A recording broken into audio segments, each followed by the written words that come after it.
So I'm gonna give a stream of these videos because the topic is delicate and it can be highly sensitive to a lot of people. But um, we need to move beyond our sociological consciousness, right? The sociological meaning social identity base, right? Black, white, brown, man, woman, gay, straight, all of these social identities, right? That are social constructs, right? Social constructs are simply things that were created by society, right? And they're only real because society says they're real, right? But they don't have any natural or biological basis, right? And it's not for nothing, right? Here's the thing with race, right? Race was created, right, by people, right? Where before race was created, no one said like this person's black or white or anything like that, right? That just didn't exist in the world, right? Why did it exist, right? We know race is a social construct, right? But we don't take that step further and say, well, who constructed it and why did they construct it, right? But if we do, everything just simply falls into place. And what I'm sharing here becomes easier to receive. And so here's a quick history lesson that aren't in the history books, right? So take you back. When slavery started, when the slave trade started, right? They started bringing folks over here, right? And when they started bringing folks over here, right?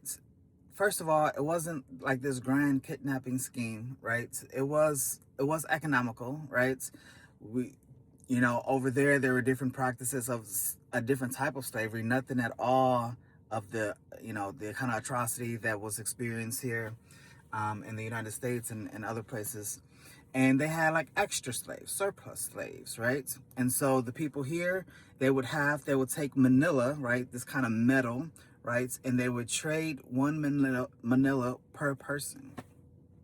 And so when they started bringing folks over here, right? The people here already, even the people that we call white today, they were not on board, like at all. They said this isn't what we came to this land for. This isn't what we're building. These aren't our values. These aren't our morals. Like, no, hard pass, right?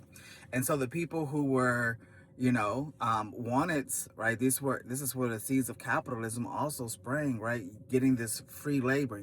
The logic of capitalism is to keep costs all the way down while keeping profit all the way up. And generally, how it tends to be done is by cutting wages, right? And so what deeper cut than free, right? Free wages. And so started the slave trade, wasn't working. It was actually collapsing. The slave trade was completely like falling because they didn't have public opinion. So what do when you need to sell a product or an idea? You create a marketing a marketing plan, right?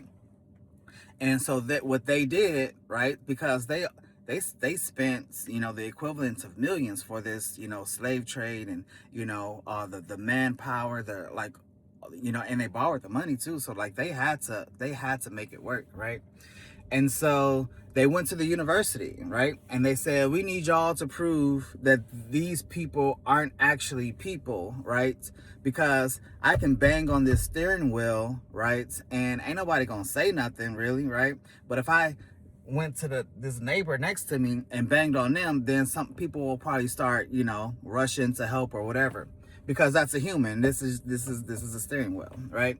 And so they needed to make those people they were bringing over, right, non-human, right? And so the biggest, truth-telling place aside from the church at the time was the university, right? It was like the all knowledge, true knowledge comes from the university. So they went to these scientists, right? And these scientists did these fake, um, fake things, right? They measured skull and brain color and density and limbs and all of this, like a lot of pseudoscience, fake science, right?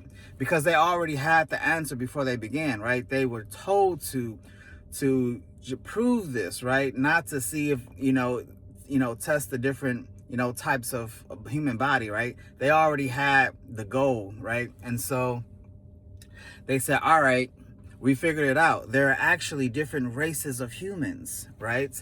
And they said we have the Caucasoid, right?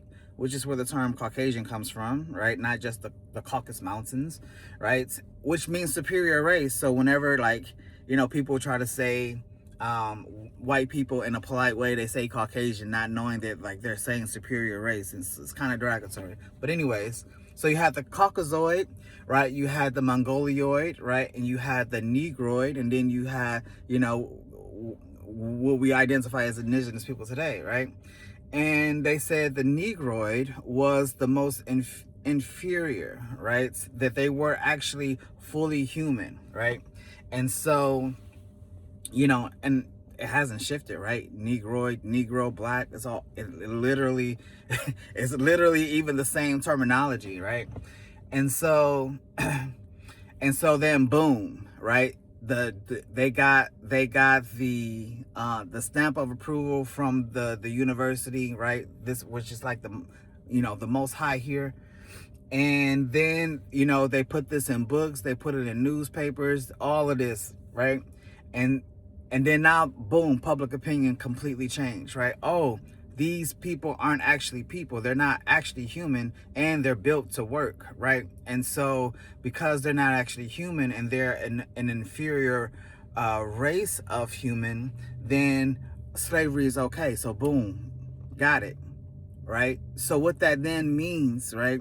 One, the idea of race was created in this university solely for the purposes of saving the slave trade, right? And making it successful, right? And so it wasn't just the slave trade that was the traumatic event, right? It was the creation of race itself, right? That was the traumatic event. You see? And so while the slave trade was failing, right? Crumbling and barely getting off its ground, it wasn't until the creation of race itself, right, that saved it, and now has been able to preserve itself by transforming itself, right? This is what the new Jim Crow talks about with mass incarceration, right? People say, oh, yesterday we had chattel slavery and today we have mass incarceration, with another type of slavery, right? 13th Amendment, all that stuff, right? And it's because, right, it's the main line, the main foundation of it is still around, not just still around, but actually appreciated and deeply embedded and taking as this this beautiful thing, Black power, right? Black is beautiful, Black lives matter, right? But really, Black is a race, right? And it's saying race lives matter, right? And if you're saying race matters, right, then you're still reproducing the very thing that saved slavery to begin with, and that kept all of these systems of racialized oppression going. You see? And so, yes, race is a social construct, and it was constructed by the exact same people, right, who was constructing the slave trade for the purposes of the slave trade. Race was just the marketing plan for slavery, right? But now we're at this point where we have this racial pride, which again is itself a part of the defense mechanism of racism, right? People think it's this grand thing that people are taking back and reclaiming, but what if it is still a part of the racist agenda, right? We have to solidify race, because race is the main thing that keeps racialized oppression moving forward. Don't call me Black, that word is just a color, says Kendrick Lamar. You know what I'm saying? Right? And so, yeah, more of these videos to come, because I'm going to nail the points. I'm going to hammer this point in, right? Until you get it, right? And it's a big thing, because also what it's scary, right? Because there are millions of books, right? Businesses, organizations of like black this, brown that, yada yada yada, right? And while their intention is beautiful and to create a more just world, they are simultaneously still reproducing the same thing that they're fighting against, right? And so you have to transcend. All right, next video soon. I love you.